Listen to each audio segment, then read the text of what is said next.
நேர்களே, அமெரிக்க அதிபர் டிரம்ப் தனது ஆட்டத்தை தொடங்கிவிட்டார் என்றுதான் கூற வேண்டும். இந்திய பொருட்கள், இந்தியாவிலிருந்து ஏற்றுமதி செய்யப்படுகின்ற பொருட்கள், அதாவது அமெரிக்காவிலே இறக்குமதி செய்யப்படுகின்ற இந்திய பொருட்களுக்கு 25% வரி என அதிரடியாக அறிவித்திருக்கிறார். அது மட்டுமல்ல, 25% வரி மட்டுமல்ல, கூடுதலாக அபராதமும் விதிக்கப் போகிறோம் என்ற வகையிலே ஒரு அதிர்ச்சி தகவலை தற்போது வெளியிட்டிருக்கிறார் டிரம்ப் என்றுதான் கூற வேண்டும்.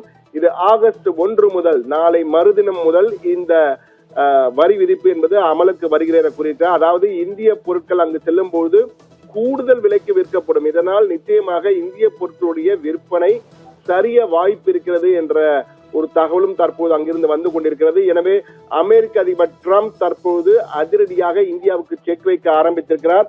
அவர் தன்னுடைய சிறப்பாக ஒரு சமூக வலைதள பதிவினை ஒன்று போட்டிருக்கிறார். அதிலே அமெரிக்காவை மேக் அமெரிக்கா கிரேட் அகைன் என்ற மகா என்று முடித்திருக்கிறார்.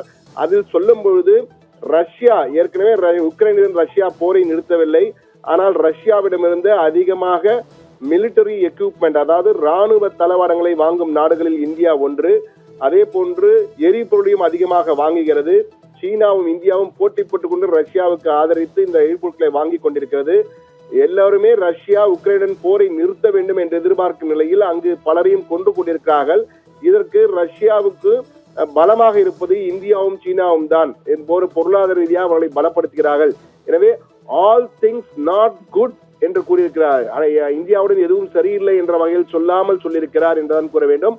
ஆல் திங்ஸ் நாட் குட் என்று கூறிவிட்டு India will therefore be paying a tariff of 25% plus a penalty for the above starting on August 1st என்று கூறியிருக்கிறார்.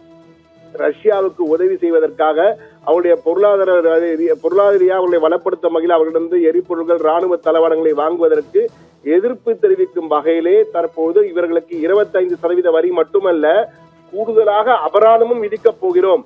அது எவ்வளவு என்று தெரிவிக்கவில்லை, ஆனால் அபராதமும் உண்டு. Plus penalty for the above என்ற வகையிலே ஒரு எச்சரிக்கை அறிவிப்பினை இல்ல, அதிரடி அறிவிப்பையே வெளியிட்டிருக்கிறார். நிச்சயமாக இந்தியாவுக்கு மிகப்பெரிய தாக்கத்தை, பாதிப்பை பொருளாதார ரீதியாக இது ஏற்படுத்தக்கூடும்.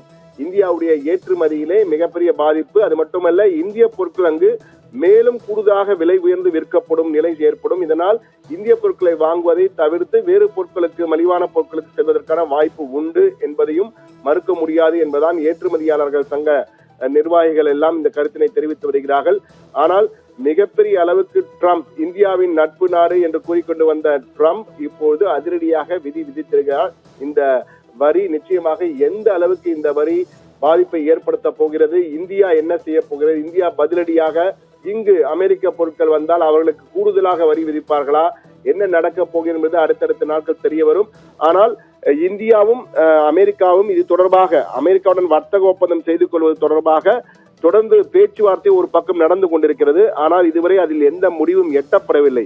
இந்த சூழ்நிலையில் தான் ஏற்கனவே அமெரிக்காவுடன் வர்த்தக ஒப்பந்தம் செய்து கொள்ளாத அனைத்து நாடுகளுக்கும் 15 முதல் 20% மட்டுமே வரி விதிப்பது குறித்து பரிசீலித்து வந்தார்கள். ஆனால் தற்போது கனடாவுக்கு 35%, அல்ஜீரியா, இலங்கை மற்றும் ஈராக் ஆகிய நாடுகளுக்கு 30% வரி, புரூனே, லிபியா, மால்டோவா ஆகிய நாடுகளுக்கு 25% வரி, பிலிப்பைன்ஸ்க்கு 20% என டிரம்ப் அதிரடியாக அறிவித்த நிலையில் தற்போது இந்தியாவுக்கு ஆகஸ்ட் 1ஆம் தேதி முதல் 25% வரி என அறிவித்திருக்கார். நிச்சயமாக இது மிகப்பெரிய அளவுக்கு இந்திய ஏற்றுமதி சந்தையிலே ஒரு தாக்கத்தை ஏற்படுத்துவது உறுதி என்று தெரிகிறது நேயர்களே.